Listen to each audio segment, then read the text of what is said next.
composed upon Westminster Bridge, September 3, 1802.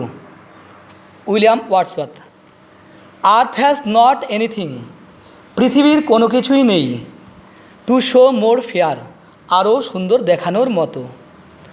ডাল would he be of soul, সে তো অনুভূতিহীন, হু কুড পাস বাই, যে অগ্রাহ্য করে চলে যায়। A sight so touching in its majesty, মহিমায় হৃদয়স্পর্শী এমন দৃশ্যকে। This city now doth like a garment, এই নগরী এখন পোশাকের মতো ওয়ার পরিধান করে রয়েছে।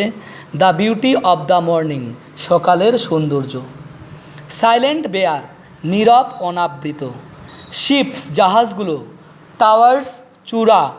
ডোমস, গম্বুজ। থিয়েটার্স, নাট্যশালা। অ্যান্ড টেম্পলস, এবং মন্দিরগুলি শায়িত।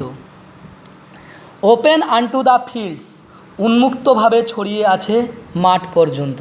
অ্যান্ড টু দ্য স্কাই, এবং আকাশের সীমা অবধি। অল ব্রাইট অ্যান্ড গ্লিটারিং, সব কিছুই উজ্জ্বল ও চকচকে। ইন দ্য স্মোকলেস এয়ার, ধোঁয়াহীন বাতাসে। Never did sun more beautifully steep, এর আগে সূর্য কখনোই অধিকতর সুন্দরভাবে সিক্ত করেনি বা রাঙিয়ে দেয়নি। ইন হিজ ফার্স্ট স্প্লেন্ডার, তার প্রথম দ্যুতিতে। ভ্যালি, রক অর হিল, উপত্যকা, শিলা বা পাহাড়কে।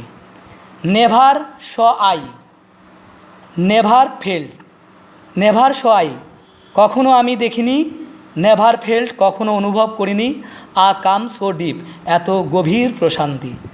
The river glided at his own sweet will, নদী তার আপন ইচ্ছায় বয়ে চলেছে। ডিয়ার গড, হে ঈশ্বর। The very houses seem asleep, বাড়িগুলি মনে হয় ঘুমিয়ে আছে। And all that mighty heart is lying still, এবং শক্তিশালী হৃৎপিণ্ডটি যেন এখনও বিশ্রামরত।